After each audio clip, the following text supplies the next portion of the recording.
My name is Caitlyn, and at 34, I was drowning. Every day I hauled grocery bags home after 12-hour shifts while changing buses 3 times across town. My husband Jack had been horizontal on our living room couch for 2 years straight, watching TV while I worked myself into exhaustion. Our savings were gone, my body was failing, and resentment had replaced love in our marriage. Then, one rainy evening, bus number 42 changed everything.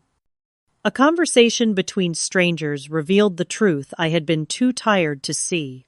Before I share what I overheard that night, drop a comment telling me where you're watching from, and hit subscribe if you've ever felt invisible in your own home. I never imagined my life would become an endless marathon of obligation and exhaustion. 10 years ago, I graduated with a business degree full of ambition and plans to climb the corporate ladder. My parents had worked hard to put me through college, the first in our family to attend. I had dreams of executive positions, maybe even starting my own company someday. The world seemed full of possibility. Then I met Jack at my friend Allison's barbecue. He arrived with a cooler of craft beers and a smile that lit up his entire face. At 32, he was 6 years older than me, established in his career as a construction supervisor, confident in a way that drew me in immediately. We talked for hours that day, and when he asked for my number, my heart practically leaped out of my chest. Our courtship was a whirlwind. Jack showed up at my apartment with flowers and surprised me with tickets to concerts. He cooked elaborate meals and told me stories about growing up in a small town in Ohio. He worked hard during the week managing crews of 20 men, but always made time for us on weekends. "You're the most fascinating woman I've ever met," he would tell me, running his fingers through my hair. "I love how your mind works." Within 8 months, he proposed on a hiking trip, getting down on one knee at the summit as the sun rose. I said yes without hesitation. We planned a small ceremony in my parents' backyard, nothing extravagant because we were saving for a house. The first years of marriage were everything I had hoped for. We found a modest 3-bedroom in a good school district, with a small yard and friendly neighbors. Jack worked overtime to help with the mortgage, and I secured a position as an administrative assistant at Westbrook Financial. The pay wasn't amazing, but the benefits were good, and there seemed to be opportunity for advancement. Emma came along in our second year of marriage, a colicky baby who kept us up all night but melted our hearts with her first smile. Lucas followed 2 years later. Our family felt complete, and despite the chaos of raising young children while both working full-time, we managed. We were tired but happy, taking turns with midnight feedings and weekend activities. Jack coached Lucas's t-ball team, and I volunteered at Emma's preschool when I could. "We're a good team," Jack would say, high-fiving me after we successfully navigated a dual tantrum situation at the grocery store. Then came the economic downturn. The construction industry was hit particularly hard. Jack's company struggled for months, cutting hours, then salaries, before finally declaring bankruptcy. The day he came home at 2 in the afternoon with a cardboard box of desk items, I knew our lives were about to change. "It's just temporary," he assured me, his eyes betraying his confidence. "Companies are still building. I'll find something else in no time." I believed him completely. Jack had always been resourceful and hardworking. He had contacts throughout the industry, recommendations from previous clients, and years of experience. Finding another position might take a few weeks, maybe a month or two, but certainly not long. Those first months, Jack approached his job search with enthusiasm. He updated his resume, called former colleagues, attended industry networking events. He went on several interviews, always returning with stories about the companies and optimism about his chances. "They said they'll let me know next week," became his regular refrain. But the calls never came. The construction market had completely collapsed in our region. Companies weren't just not hiring, they were laying people off by the dozens. Jack's former coworkers were taking jobs in retail or fast food just to make ends meet. 6 months, in his enthusiasm, began to wane. He started sleeping later, spending more time watching television, checking job boards less frequently. When I gently asked about his progress one evening, he snapped at me. "Do you think I'm not trying? There are no jobs, Caitlyn. None." I backed off, understanding his frustration and wounded pride. Jack had always defined himself by his work ethic and ability to provide. This prolonged unemployment was destroying his self-image. By the 1-year mark, a worrying transformation had taken place. The man who once bounded out of bed at 5:30 was now sleeping until noon. Job applications happened maybe once a week, if at all. When I suggested he consider positions outside construction, retail customer service, anything to help with bills, he dismissed the idea. "Those aren't real jobs. I'm not flipping burgers at 40. His doctor diagnosed depression and recommended therapy, possibly medication. Jack attended one session before declaring it worthless psychobabble. The prescription remained unfilled on our kitchen counter until I threw it away. Meanwhile, our financial situation grew increasingly dire. We had some savings, but with only my income, it evaporated quickly. I asked for overtime at work, then a weekend shift. My boss, sensing my desperation, piled on additional responsibilities without additional compensation. I took it all without complaint, terrified of losing the only income keeping our family afloat.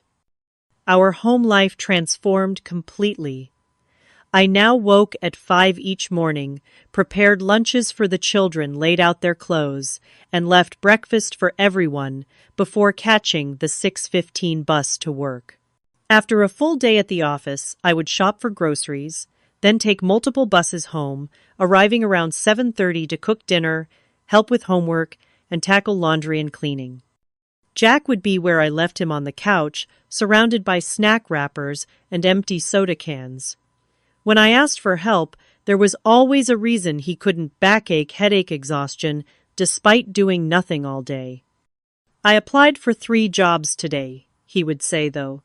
The laptop showed only Netflix in the browser history. "I'm waiting to hear back." The children noticed the change in our household. 8-year-old Emma became increasingly withdrawn, while 6-year-old Lucas acted out at school.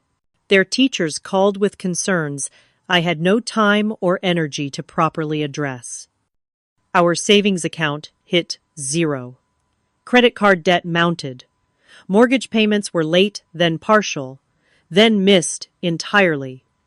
Letters from the bank arrived with increasing frequency. I hid them from Jack, not wanting to deal with his defensive outbursts. I was carrying our entire family alone, and I was breaking under the weight. My alarm blared at 5 in the morning, jolting me from a dream where I was drowning in quicksand. The metaphor wasn't lost on me as I forced my aching body out of bed. Jack snored beside me, having finally come to bed at 3 after a late-night movie marathon. He wouldn't stir for hours. The wooden floor felt cold against my bare feet as I shuffled to the bathroom. The face that greeted me in the mirror looked like it belonged to someone a decade older, dark circles under my eyes, skin, sallow hair, limp. I barely recognized myself anymore. The morning routine had become mechanical. Shower for 4 minutes exactly. Dress in one of 5 rotation outfits. Make 4 sandwiches, 2 for the kids' lunches, and 2 for my own lunch and dinner at work. Set out cereal boxes and bowls. Check backpacks for homework and permission slips. Wake Emma and Lucas, coaxing them through their own morning routines, while simultaneously brewing coffee and ironing a shirt for an afternoon meeting. "Mom, I need $25 for the field trip today.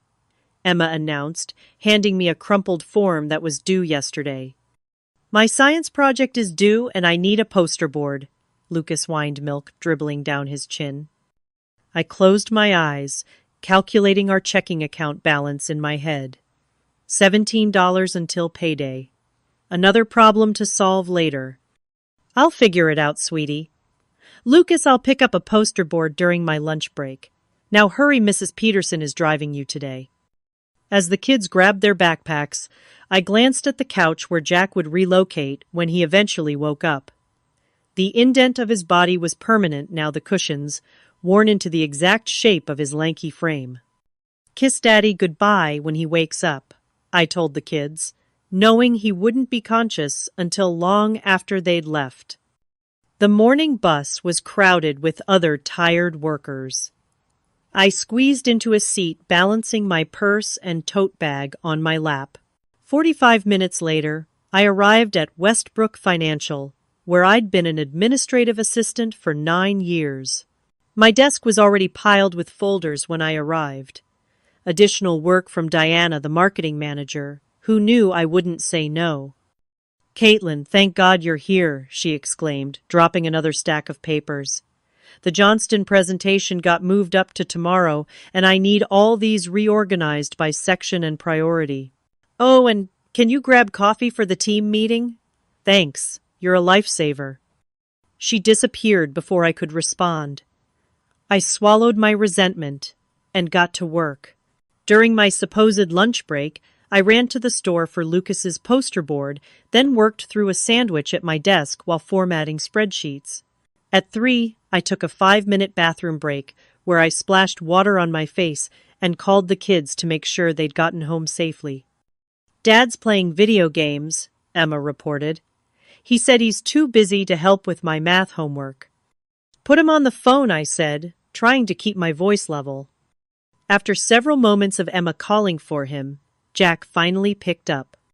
What, I'm in the middle of something, he said, irritation evident. The kids need help with homework, Jack. Could you please take 30 minutes to assist them? I'm swamped at work. I've got a killer headache, Caitlyn. Been fighting it all day. Plus, I had a phone interview this morning that went terribly, so I'm not exactly in the mood to explain fractions. The lie was so obvious, it made my stomach clench. There had been no phone interview. The house phone would have shown a call history, and his cell phone was disconnected months ago as a cost-cutting measure. The children need their father, I said quietly. They need dinner and clean clothes, too. But I don't see you handling that at the moment either. He shot back then, hung up. I stood in the bathroom stall, hands shaking with rage and exhaustion. A knock on the door startled me. Caitlyn Marks, looking for the quarterly projections, called Diana's assistant.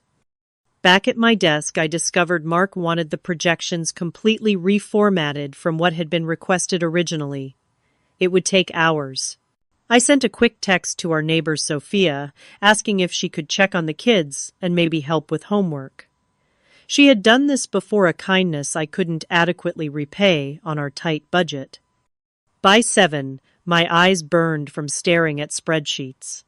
I finally closed down my computer and headed to the grocery store, mentally calculating the cheapest meals I could prepare for the week. The store was nearly empty, harsh fluorescent lights, highlighting my exhaustion as I compared prices on pasta sauce and counted out exact change for ground turkey.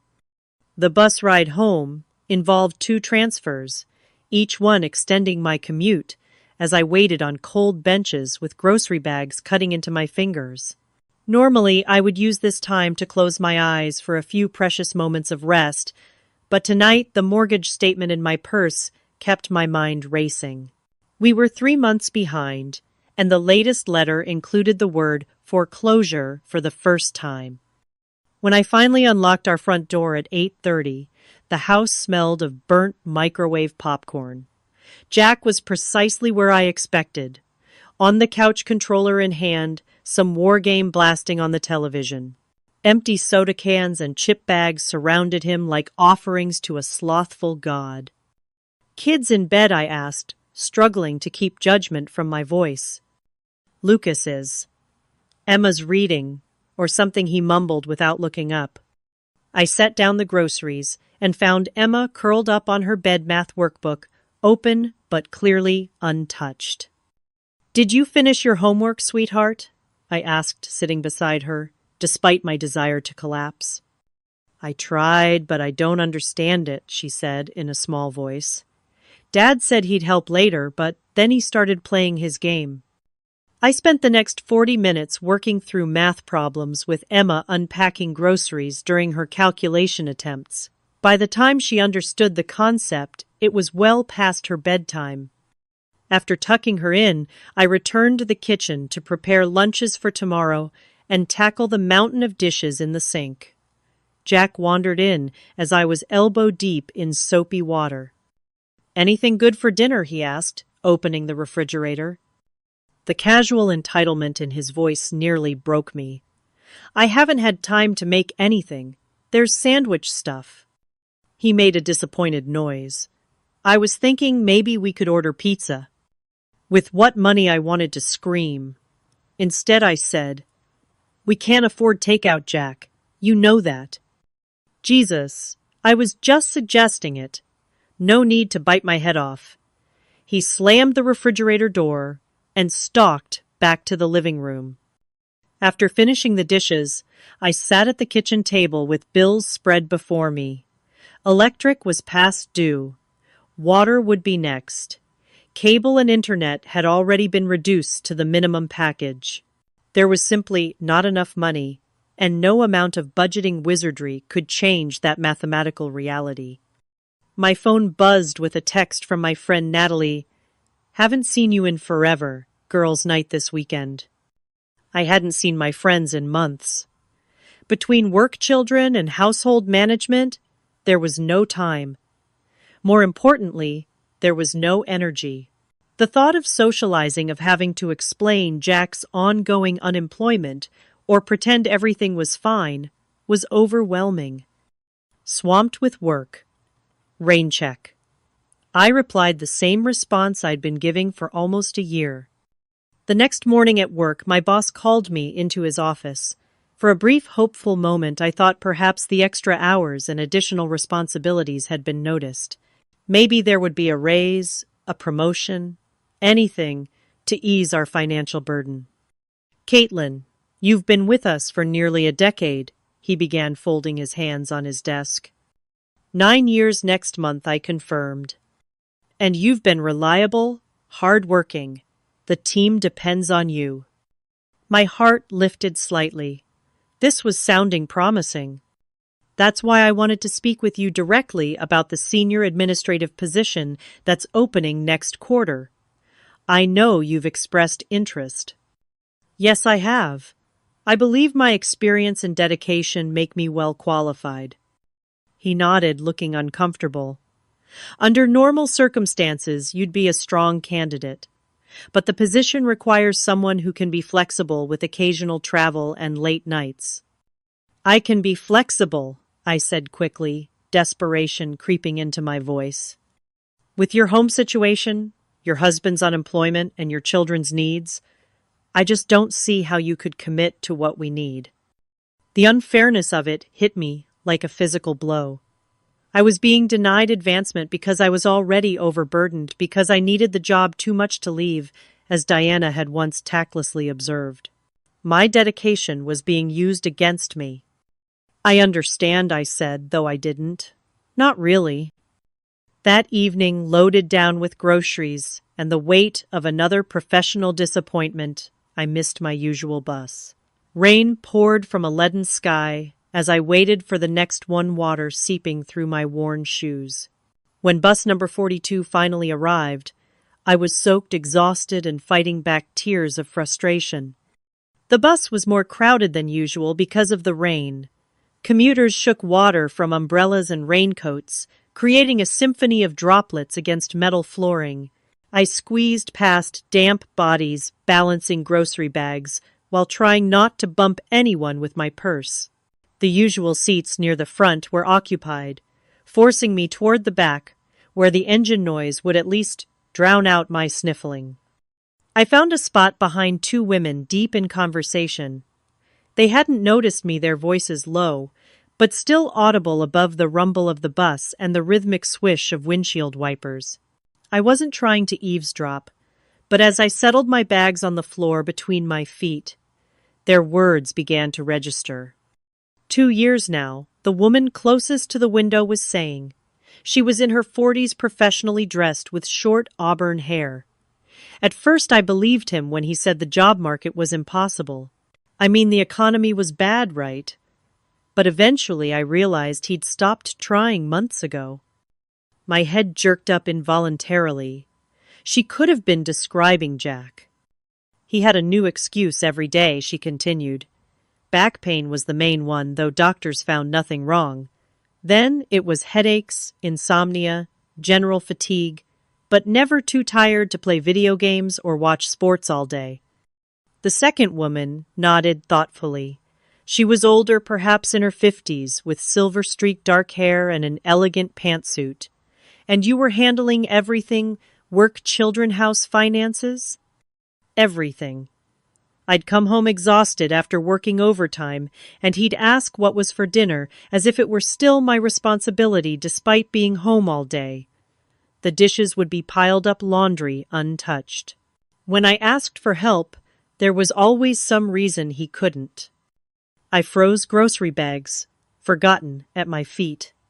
This stranger was articulating my daily reality with uncanny precision. The older woman sighed. What you're describing is unfortunately common in my practice. I'm a therapist specializing in relationship dynamics, and I see this pattern regularly. You mean other women are living this nightmare too? Auburn hair asked. More than you'd think. What you're experiencing combines several psychological patterns. First, there's what we call learned helplessness, where someone has convinced themselves they're incapable of improving their situation, so they stop trying.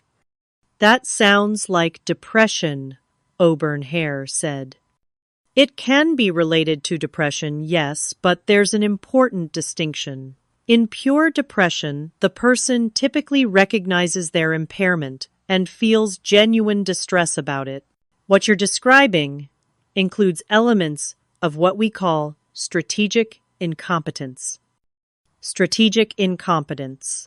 The term sent a chill down my spine. It's when someone, consciously or unconsciously, performs tasks poorly or claims inability so others will stop asking them to do those tasks. It's particularly common in household labor dynamics. If someone loads the dishwasher so badly that dishes come out dirty, eventually their partner stops asking and just does it themselves. Auburn hair leaned forward. Are you saying my husband is faking inability? Not necessarily faking in the deliberate sense. These patterns often operate below conscious awareness. But ask yourself, does his inability seem selective? Is he too exhausted to take out the trash, but able to play video games for hours? Too foggy-headed to remember school forms, but perfectly capable of remembering sports statistics? Yes, exactly that. Auburn hair's voice rose slightly before she caught herself. The therapist nodded. Another component is enabling behavior. When we continuously compensate for someone's failure to meet responsibilities, we inadvertently reinforce their behavior.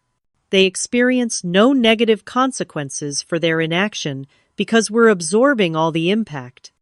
So I'm making it worse by picking up his slack. You're caught in a difficult cycle. If you don't pick up the slack, your children suffer, bills go unpaid. But continuing as you are clearly isn't sustainable for you. I found myself nodding along, hanging on every word.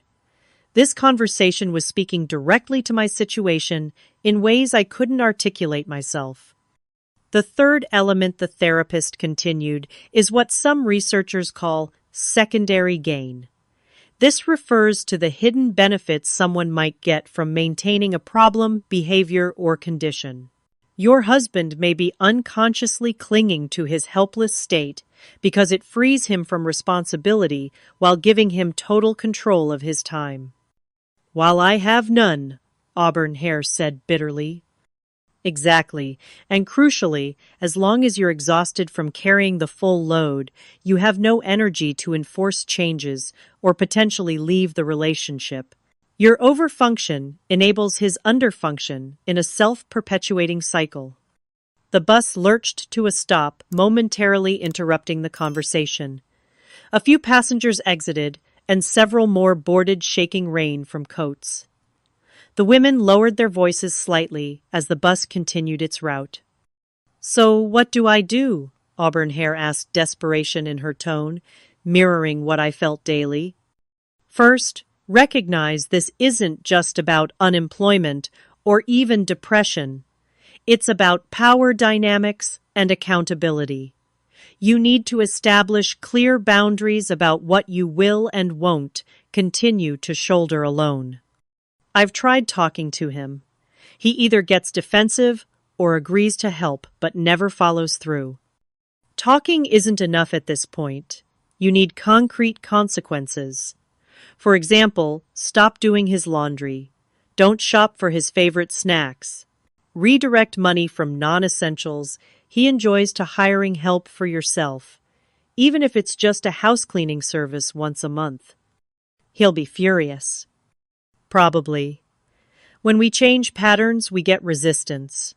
The key is holding firm, while making it clear that you're willing to be a partner, but not a caretaker to a capable adult. What if he still refuses to change? The therapist paused. Then you have valuable information for deciding your next steps. Sometimes the clearest answer comes from asking yourself, if nothing changes for another 5 years, can you live like this? Is this the example you want to set for your children about relationships? Auburn Hair was quiet for a moment. It feels selfish to consider leaving. It's not selfish to require partnership in a partnership, the therapist said gently. The question isn't whether you're willing to support a partner through genuine hardship. You've proven that. The question is whether you're willing to sacrifice your well-being indefinitely for someone who's capable of change, but choosing not to. The bus announcement system chimed, announcing the next stop. With a jolt, I realized it was mine. I'd been so engrossed in their conversation that I'd nearly missed it. Gathering my bags hastily, I squeezed past other passengers, almost tripping in my hurry. As the bus pulled away, I stood in the rain, grocery bags, cutting into my fingers, the women's conversation replaying in my mind. Strategic incompetence, enabling behaviors, secondary gain. The concepts swirled together, illuminating the past 2 years in a harsh new light. What if Jack wasn't struggling to find work, but had stopped trying? What if his helplessness wasn't inability, but unwillingness? What if my exhausting efforts to keep our family afloat were actually allowing him to remain comfortably on that couch? The 3-block walk home felt different somehow. With each heavy step through puddles, my perspective was shifting. The rain soaked through my jacket, but I barely noticed. By the time I reached our front porch, I wasn't just carrying groceries. I was carrying a completely new understanding of my marriage. I paused on our front porch, key in hand, suddenly reluctant to enter my own home. Through the window, I could see exactly what I expected. Jack sprawled on the couch television, casting blue light across his unshaven face. Our children sat at the dining table attempting homework without supervision. The scene was so familiar, it was almost a caricature. Taking a deep breath, I unlocked the door and stepped inside, setting the groceries on the kitchen counter. Mom's home. Lucas called out, running to hug me around the waist. Emma looked up from her notebook with relief. "Can you help me with my science questions?" Dad said. He doesn't remember 5th grade science. Jack raised a hand in lazy acknowledgement of my arrival without taking his eyes from the screen. "There's nothing for dinner," he announced, as though this were my failure, rather than his. I moved through our evening routine on autopilot, helping with homework, preparing a simple pasta meal, checking backpacks for tomorrow. But something had changed. I was watching myself and Jack with new awareness, cataloging each interaction through the lens of what I'd heard on the bus. When Jack complained about back pain, while I asked him to set the table, I noticed how quickly the pain vanished when his favorite show came on. When he claimed to be too foggy to help Lucas with simple math but recited detailed sports statistics minutes later, the contradiction was glaring. How had I not seen this pattern before? After the children were in bed, I sat at our desktop computer in the corner of the living room, Jack snores providing background noise from the couch. I typed "learned helplessness relationships" into the search bar, and page after page of articles appeared.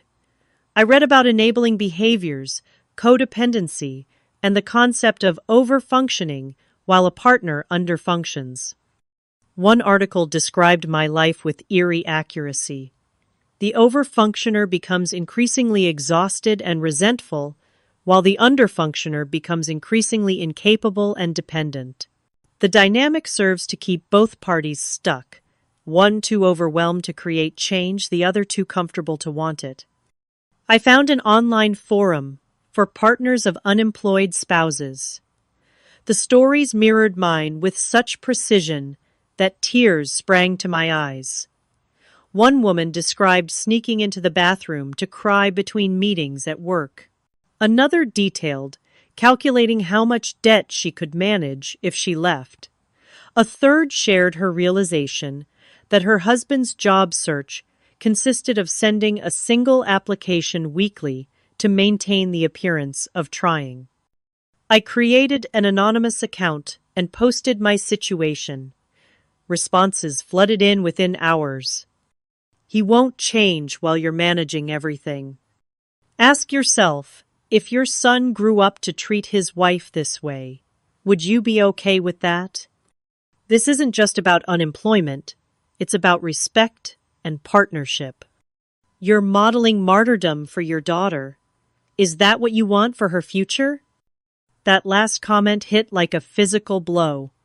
What was I teaching Emma about her value and what she should accept from a partner? What was I showing Lucas about a man's responsibilities to his family?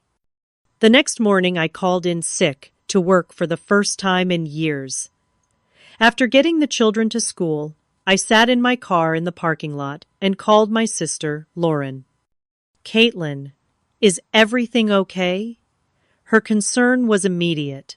We hadn't spoken properly in months. Quick texts and holiday gatherings were all our busy lives had allowed. "No," I admitted, voice cracking. "Nothing is okay." I poured out everything. The financial struggles, Jack's 2-year couch residence, my growing resentment, and finally the bus conversation that had illuminated it all. There was a long pause after I finished speaking. "I've been worried about this," Lauren finally said. "The few times I've visited, I've noticed how Jack always has an excuse when you ask for help. I didn't want to interfere, but honestly, it looks like manipulation from the outside. Why didn't you say anything?" I asked, hurt that she'd seen what I couldn't. "Would you have heard it 6 months ago? Or would you have defended him?" She was right. I would have explained away his behavior, made excuses, insisted he was trying. I had been so invested in the narrative of supporting my struggling husband that I couldn't see the reality. "What do I do now?" I asked. "First, you need professional advice, both psychological and financial. This isn't just an emotional problem, it's a practical one too." Lauren recommended her therapist, who fortunately accepted my insurance. I made an emergency appointment for that afternoon. Next, I visited my bank and had a brutally honest conversation with a financial advisor about our situation. "Based on your income alone, keeping your house will be extremely difficult," she told me gently. If your husband doesn't contribute soon, you'll need to consider downsizing or other arrangements. The reality of potentially losing our home crystallized the severity of our situation. This wasn't just about emotional labor anymore. Our children's stability was at risk. The therapist's office was a calm oasis compared to the chaos in my mind. Doctor, Melissa Winters listened attentively as I explained my situation, occasionally taking notes, but mostly maintaining steady eye contact that made me feel truly heard. What you're describing is unfortunately common, she said, when I finished unconsciously echoing the bus therapist. You've been carrying the entire physical, financial, and emotional load of your family while your husband has abdicated responsibility. I enabled it, I admitted. I kept picking up the slack. Out of necessity. Your children needed to be fed. Bills needed to be paid. The question is, what happens now that you recognize the dynamic? We spent the session outlining a strategy. Dr. Winters helped me see that I needed both immediate relief and long-term change. You need to determine what your boundaries are, she explained. What are you no longer willing to do? What consequences are you prepared to enforce? And crucially, what is your timeline for seeing change before making bigger decisions? That evening, after the children were asleep, I sat at our kitchen table with a notebook mapping out a comprehensive plan. Financial assessment, I calculated exactly what we needed monthly, what I could earn with potential overtime, and what Jack would need to contribute. Minimum expectations. I created a list of basic responsibilities Jack needed to resume. Job applications, household chores, childcare participation. Timeline: 30 days for initial changes, 90 days for secured employment or significant progress. Support system people I could rely on during this transition. Lauren, my parents' trusted friends. Worst case scenario. If nothing changed, what would separation look like? Where would we live? How would custody work? What legal steps would be needed? The last section was the hardest to write, but Dr. Winters had emphasized the importance of having a clear picture of all options. Hope for change, but prepare for resistance, she had advised. Over the next week, I methodically put pieces in place. I opened a separate bank account in my name only and redirected my next paycheck there. I researched affordable apartments in our school district. I consulted with a lawyer about potential separation learning, about the process and my rights. I arranged for the children to stay with Lauren the following weekend. Each step was terrifying, but also strangely empowering. For 2 years I had been reacting to crisis after crisis, scrambling to keep our family functional. Now I was taking deliberate action, creating options rather than just surviving. The night before my planned confrontation with Jack, I stood in our bathroom staring at my reflection. The woman looking back at me was tired, but resolute, fear in her eyes, but determination in the set of her jaw. You deserve partnership, I told my reflection. The children deserve better. Even Jack deserves the chance to be better than this. I rehearsed what I would say, anticipating his likely responses based on past patterns. I knew there would be denial, defensiveness, perhaps accusations that I was overreacting or being unsupportive.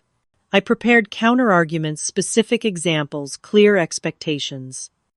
For the first time in years, I felt something beyond exhaustion and resentment. I felt ready. Saturday morning dawned bright and clear, a stark contrast to the storm brewing inside our home. I had dropped Emma and Lucas at Lauren's the previous evening, telling them they were having a special weekend with their aunt, while Mommy and Daddy had grown-up talks. Their excitement at the sleepover had been tinged with confusion. We rarely spent nights apart, but Lauren had distracted them with promises of movies and baking. Jack had barely registered their absence, grunting acknowledgement when I mentioned they'd be gone for the weekend. Now he sat at our kitchen table, coffee mug in hand, scrolling through sports highlights on his phone. I took a deep breath and sat across from him. "We need to talk, Jack. About everything." He glanced up briefly. "Can it wait? The Celtics playoff recap is on in 10. "No, it can't wait. This is important." Something in my tone must have registered because he set down his phone with a sigh. "What's wrong now? Is it the Shaw account I told you to stop stressing about work on weekends?" The dismissiveness in his voice nearly derailed my resolve. This was his standard tactic, minimizing my concerns, making my stress seem like a character flaw rather than a reasonable response to our circumstances. "This isn't about work, it's about us. About what's happened to our marriage over the past 2 years. His posture stiffened. Here we go again. Another lecture about me finding a job. "I told you I'm trying. The market is—" Stop. My voice was firm enough to surprise us both. "I've been tracking your browser history, Jack. In the past month, you've submitted exactly 2 job applications. 2. You spend an average of 7 hours daily on video games and sports sites." His face flushed red. "You're spying on me. What the hell, Caitlyn?" I needed to know the truth. And the truth is, you stopped genuinely trying to find work over a year ago. "That's bullshit. You have no idea how hard it is out there." My industry collapsed. There are other industries. There's retail customer service delivery services, dozens of options. That might not be your dream job but would help support your family. So I should just take any menial position, destroy my career trajectory, work alongside teenagers for minimum wage. I leaned forward. "Our mortgage is 3 months behind. We're eating ramen noodles for dinner while you complain about job quality. And yes, sometimes supporting your family means taking work that isn't ideal." He stood abruptly, chair scraping against linoleum. "I'm not having this conversation. You clearly don't respect what I'm going through." As he turned toward the living room, toward his sanctuary couch, I played my first card. "The internet and cable will be disconnected on Monday." He froze mid-step. "What?" "I can't afford them anymore. My salary barely covers the mortgage and utilities as it is." He turned slowly. "You can't do that. I need internet for job searching. The library has free internet, 6 blocks from here. They're open 8 hours a day, 6 days a week." His eyes narrowed. "Is this some kind of manipulation? Punishing me because you're stressed about money?" "It's not punishment, Jack. It's reality. We are drowning financially while you spend your days consuming services we can't afford." He paced the kitchen, running hands through his hair. "So, what you want me to take some dead-end job stocking shelves, is that your big solution?" "I want you to contribute. In any way. Because right now, I'm carrying everything. Work, children, house, finances, while you contribute nothing." "Nothing." His voice rose. "I'm here every day with the kids. Being physically present isn't the same as parenting. Emma and Lucas come home to an empty refrigerator and a father who's too busy to help with homework but never too busy for video games." His face twisted with anger. "You think you're so perfect, the martyr who works herself to exhaustion. Maybe if you weren't such a control freak, I could actually help around here." I had anticipated this, the deflection, making his inaction my fault. In the past, I would have backed down, apologized, taken on responsibility for his feelings. Not today. "I've prepared this," I said, calmly sliding a folder across the table. "It outlines our current financial situation, minimum monthly requirements, and a list of responsibilities that need to be shared." He glared at the folder without touching it. Seriously, you made a spreadsheet about our marriage. I made a roadmap for saving it. I opened the folder and pointed to the first page. We need $4,000 monthly to cover basic expenses. I'm bringing in $3,200.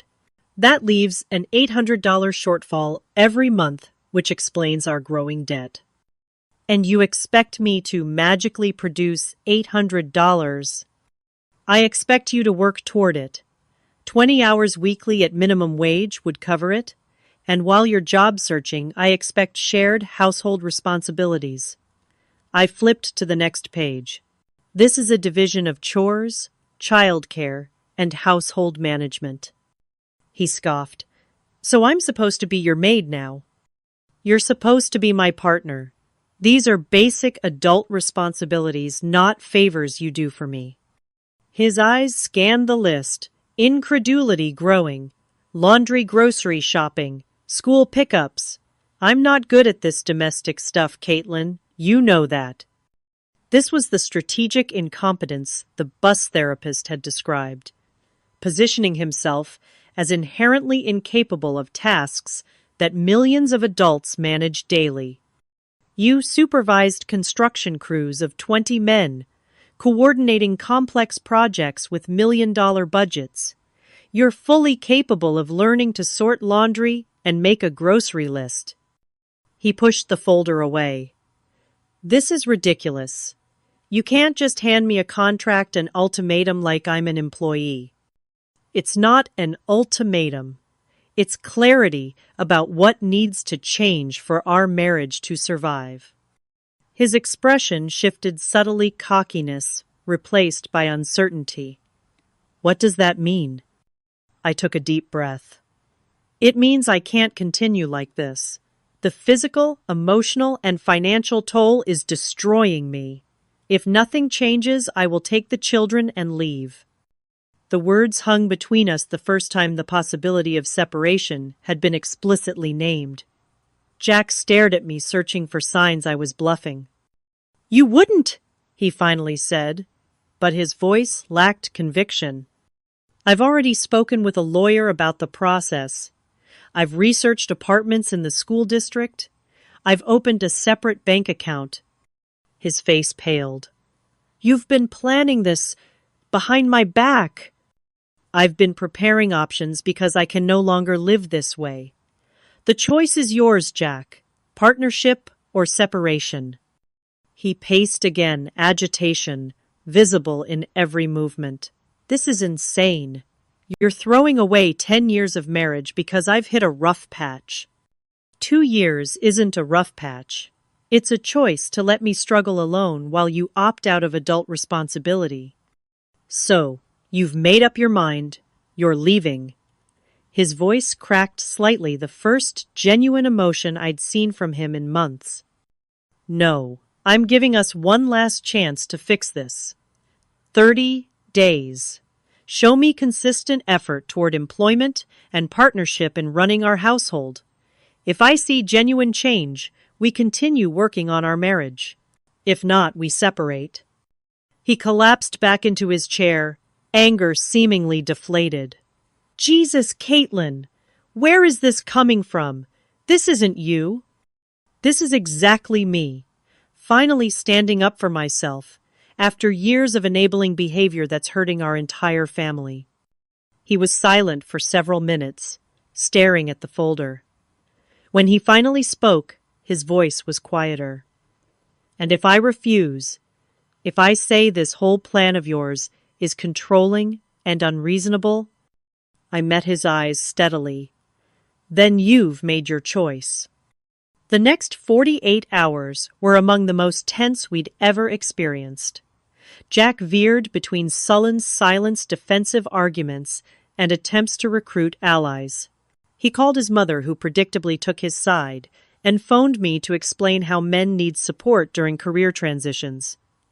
He texted mutual friends vague complaints about my ultimatums and lack of understanding.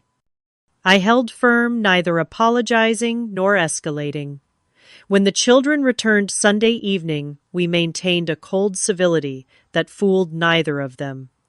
Emma watched us with anxious eyes, while Lucas became unusually clingy. Monday morning, true to my word, I called and canceled our cable, and internet services downgraded our cell phone plan and removed all but $50 from our joint account after paying the electric bill. When Jack discovered the television yielding only static, his outrage was immediate. "This is childish. Caitlyn punishing me won't solve anything." "It's not punishment. It's financial necessity. The money for luxuries simply doesn't exist anymore." The first week was a power struggle of epic proportions. Jack made a show of leaving the house with his resume, then returned, claiming every business had turned him away. He performed household tasks with deliberate incompetence. Shrunken laundry burned dinners, cleaning that left surfaces dirtier than before. "See," he would say with manufactured innocence, "I told you I'm not good at this stuff." I refused to take the bait. "That's okay. Practice helps. Try again tomorrow."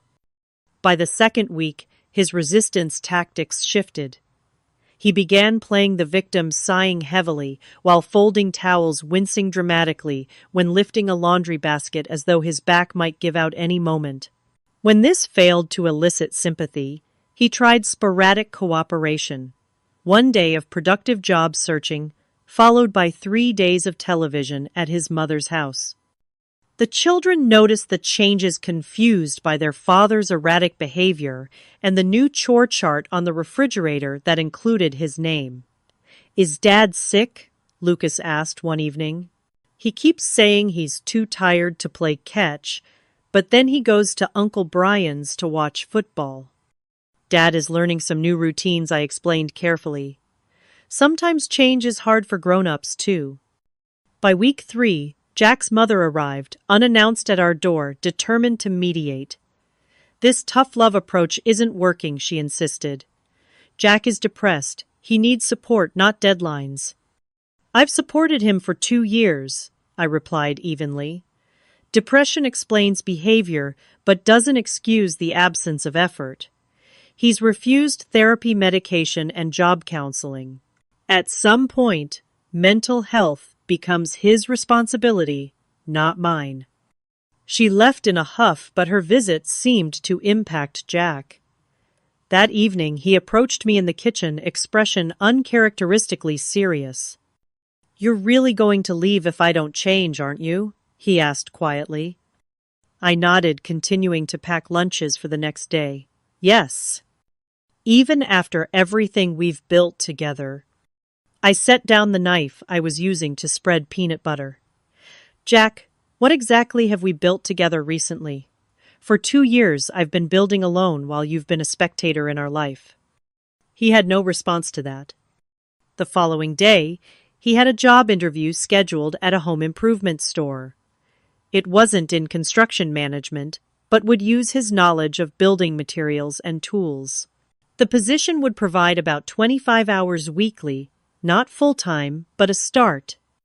The morning of the interview, I found him still in bed at 9:30, covers pulled over his head. "Your interview is at 11, I reminded him.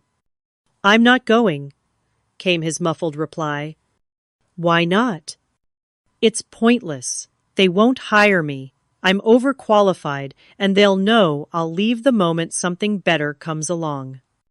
I pulled back the covers. "Then, why did you schedule the interview at all?" "To get you off my back, to show I was trying." He sat up, eyes red-rimmed. "You don't get it, Caitlyn.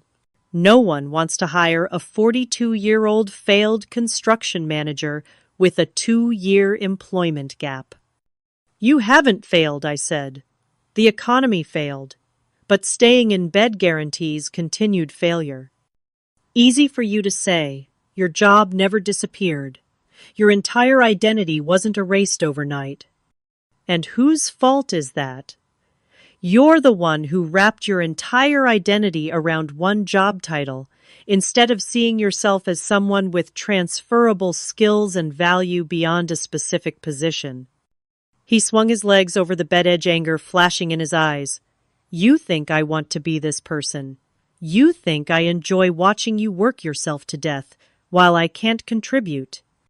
I think you've become comfortable in helplessness because it's easier than risking rejection. I think you've convinced yourself you're protecting your dignity by refusing lesser jobs when the truly undignified choice is letting your family struggle while you hide. His face crumpled, anger dissolving into something raw and vulnerable. I can't do it, he whispered.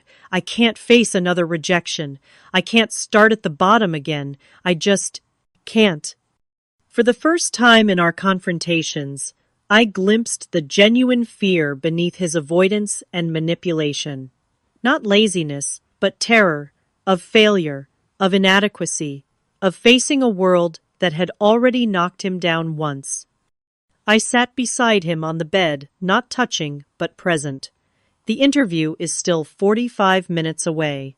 Shower, put on your blue shirt, and I'll drive you. Whatever happens, you'll have faced the fear. That's a victory regardless of outcome.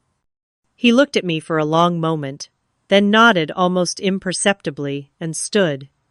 It was a small step, but perhaps the first genuine one in years.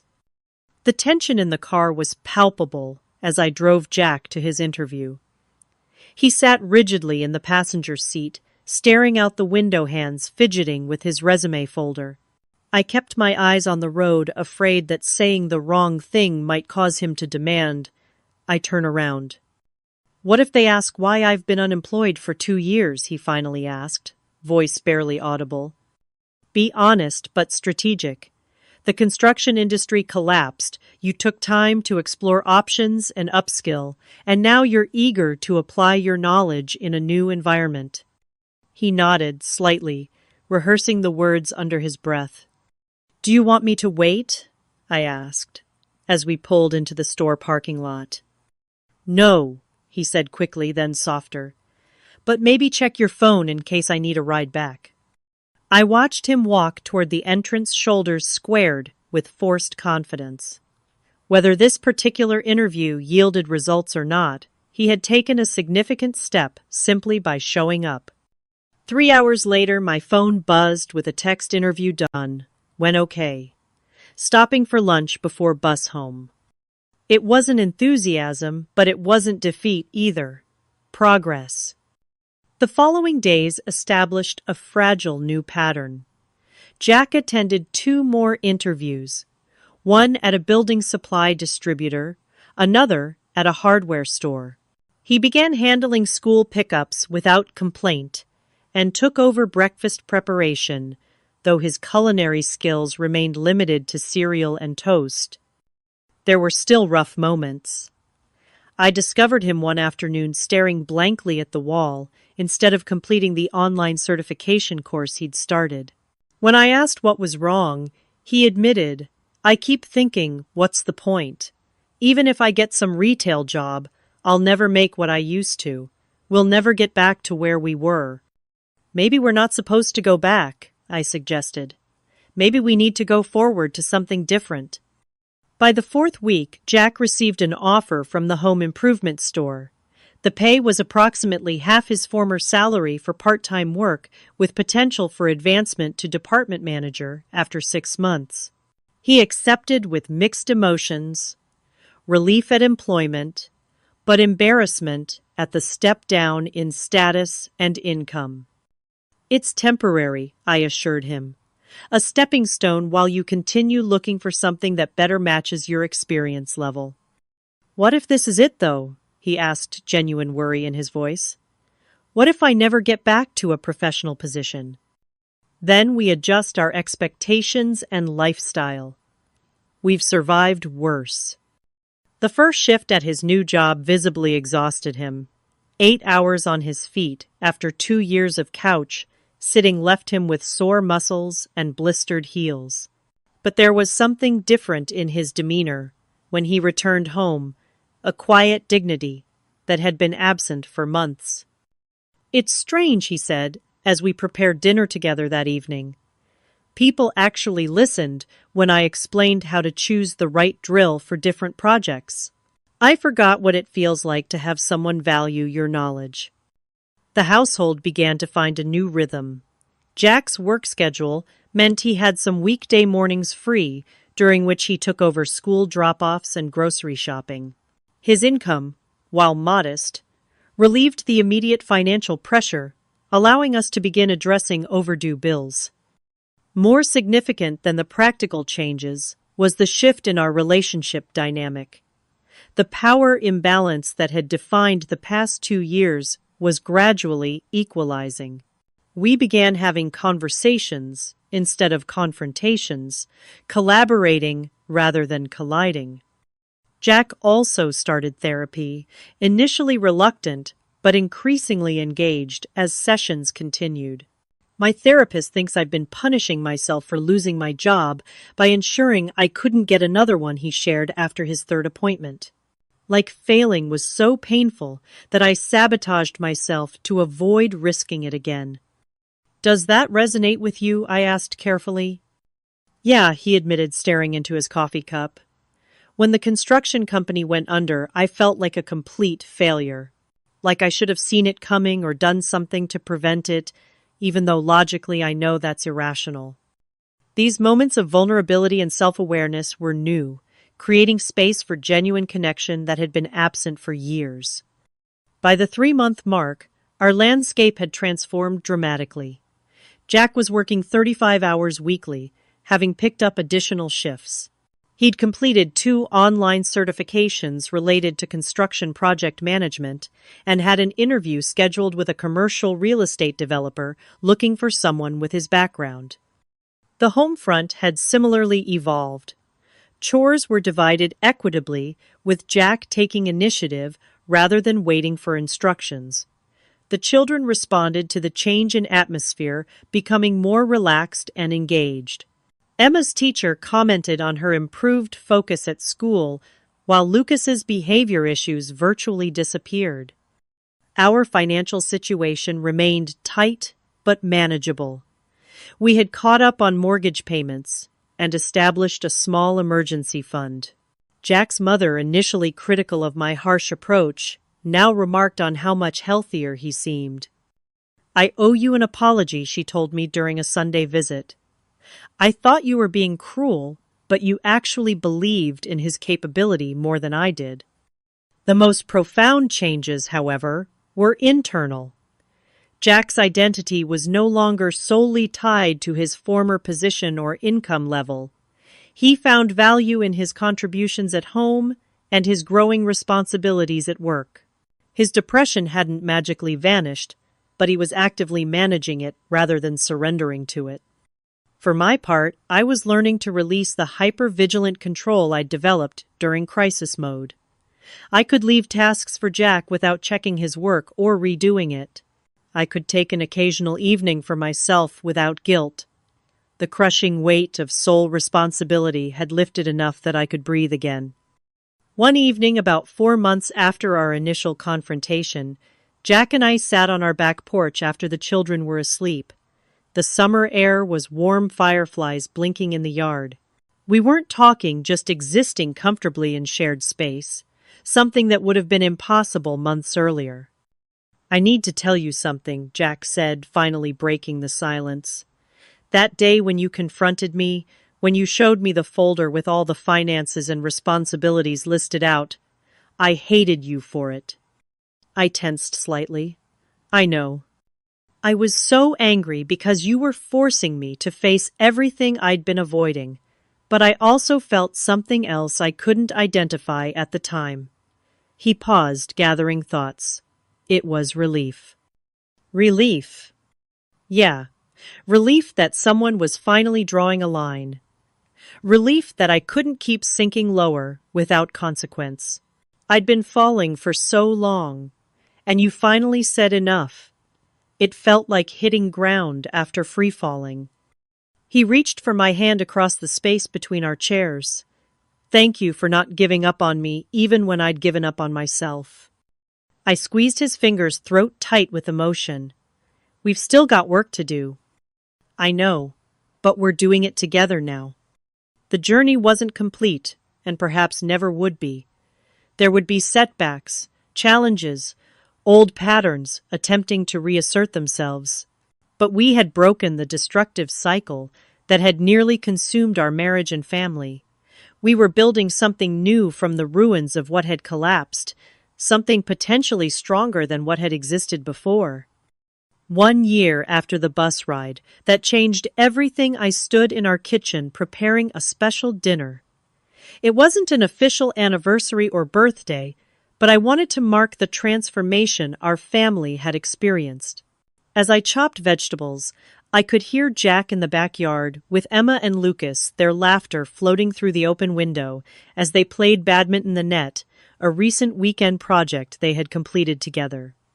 The contrast with our life 12 months earlier was stark. Jack had been working at the commercial real estate development company for 7 months now, having transitioned from the home improvement store after proving himself there. The position didn't carry the same title or salary as his previous construction management role, but it utilized his expertise and offered growth potential. More importantly, he approached it with renewed purpose rather than resentment. Our home had transformed from a tense environment of neglect to a space of shared responsibility and cooperation. The chore chart that once caused such conflict now hung largely unused on the refrigerator as tasks were naturally divided and completed without prompting. Jack did laundry without shrinking clothes, prepared meals beyond cereal, and took point on school projects and activities. The financial pressure had eased significantly.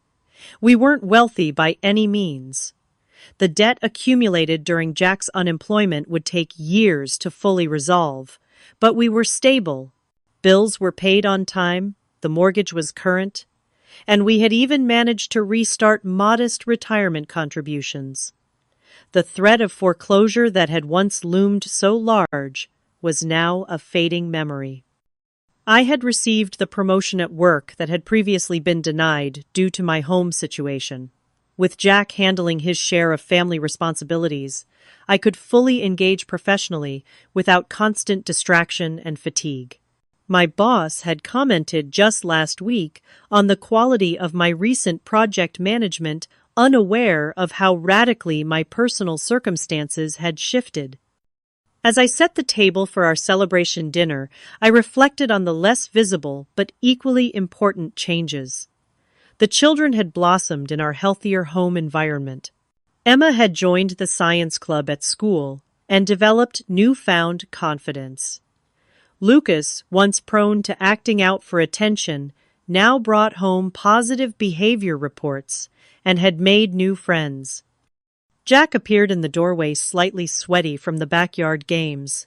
"Need any help? Could you finish the salad while I check on the lasagna?" I asked, still occasionally surprised by how easily we now coordinated domestic tasks. He washed his hands and took over at the cutting board, expertly slicing cucumbers. "The kids are getting cleaned up. They worked up an appetite out there." The casual domesticity of the moment, Jack helping with dinner preparation, the children playing together peacefully, the absence of underlying tension, felt both ordinary and miraculous. Over dinner, we reminisced about the changes of the past year. Jack had initially been reluctant to discuss the difficult period with the children, but our family therapist had emphasized the importance of age-appropriate honesty. "Remember when Dad started his new job and was so tired he fell asleep in his spaghetti?" Lucas giggled, referring to an early dinner after Jack's first week of full-time work. "Or when he tried to make pancakes and they were raw in the middle," Emma added with a grin. Jack laughed good-naturedly. "Hey, I've improved. These garlic bread slices are perfectly toasted." "You really have, Dad," Emma said more seriously. "You're different now. Better." Jack's expression softened. "Thanks, sweetheart. I'm trying to be." After the children were in bed, Jack and I sat in the living room with glasses of inexpensive but celebratory wine. The couch that had once been his permanent residence was now simply furniture, no longer a symbol of our dysfunction. "I've been thinking about that bus ride," I said. "How different everything might be if I hadn't overheard that conversation." "I wonder about that too," Jack admitted. "If you hadn't confronted me, I might still be on that couch watching our marriage and family disintegrate." "I tried to find that therapist, you know," I confessed. "I wanted to thank her for unknowingly changing our lives. I took that same bus route several times hoping to spot her." "No luck." I shook my head. "But maybe that's fitting. She was a messenger who appeared exactly when needed, said what needed to be heard, and moved on." Jack reached for my hand. "The messenger mattered, but so did the listener. Someone else might have heard that conversation and done nothing with the information." "I was desperate enough to listen," I acknowledged, "and terrified enough to act." We sat in comfortable silence for a moment, reflecting. Finally, Jack spoke again, his voice thoughtful. "I've been seeing a pattern in my therapy sessions about why I fell apart so completely after losing my job. It wasn't just about income or status, though those mattered.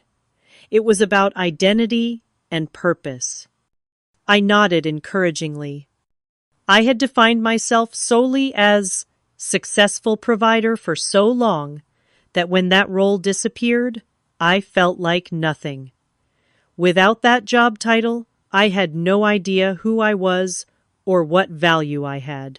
He swirled the wine in his glass. Instead of building a new identity, I retreated into nothingness. "That makes sense," I said. "And it was probably easier to be nothing than to risk trying and failing again." "Exactly. Each day of doing nothing made doing something even more terrifying. It was like I was paralyzed, watching myself disappear but unable to stop it." "What changed?" I asked, genuinely curious about his perspective on his transformation. He considered the question carefully. The ultimatum broke through the paralysis. But what really changed was rediscovering that I'm more than my job. I'm a father, a husband, a person with skills and contributions beyond a paycheck. This insight reflected what I had observed in his recovery. As Jack reconnected with his multiple roles and sources of value, his dependency and helplessness had gradually dissolved. "I think there's something important there for both of us," I said. I had reduced myself to survivor and provider, to losing everything else in the exhaustion and stress. "We both got stuck in single identities that weren't sustainable," Jack agreed, "and we're both finding our way back to being whole people." The journey had been painful, but ultimately healing for us individually and as a couple. I had learned crucial lessons about boundaries, enabling behaviors, and my own complicity in unhealthy dynamics. Jack had confronted his fears of inadequacy and failure, developing resilience and a more nuanced sense of self-worth. Our marriage, once defined by imbalance and resentment, had evolved into a genuine partnership built on mutual respect and contribution. We communicated more honestly, shared responsibilities more equitably, and supported each other's growth rather than remaining locked in rigid roles. The most profound lesson, perhaps, was about the nature of true support. I had believed I was supporting Jack by compensating for his inaction, by carrying the entire load while he recovered. In reality, that approach had enabled his continued dysfunction. True support had meant believing in his capability enough to require it of him to hold him accountable, rather than treating him as helpless. As the year mark of our transformation approached, I had reached out to the online forum that had provided such valuable guidance during my darkest days. I shared our story, the confrontation, the difficult transition, and ultimately, the healing. Messages flooded in from others in similar situations, some still struggling, others inspired to take action in their own relationships. "You didn't fix him," one woman wrote.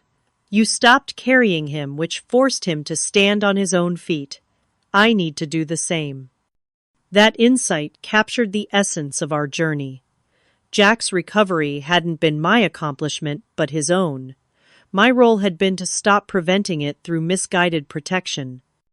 Now, a year later, sitting with my husband in our reclaimed home, I felt profound gratitude for that rainy evening bus ride and the strangers whose conversation had illuminated what I couldn't see on my own. The road ahead would still hold challenges. Financial recovery would take time, and old patterns might occasionally resurface. But we were facing it together, truly together, for the first time in years. If you've ever found yourself carrying more than your share in a relationship or watching someone you love sink into helplessness, I hope our story offers both hope and direction. Sometimes the kindest thing we can do for those we love is to stop protecting them from the consequences of their choices. Sometimes believing in someone's capability is more important than sheltering them from failure. What about you? Have you ever had to set difficult boundaries with someone you love? Or perhaps you've been on Jack's side of the equation, needing that wake-up call to reclaim your own power. Share your experiences in the 42 comments below, and don't forget to like and subscribe if this story resonated with you. Thank you for listening to this chapter of my journey. And remember, true partnership means walking together, not carrying each other.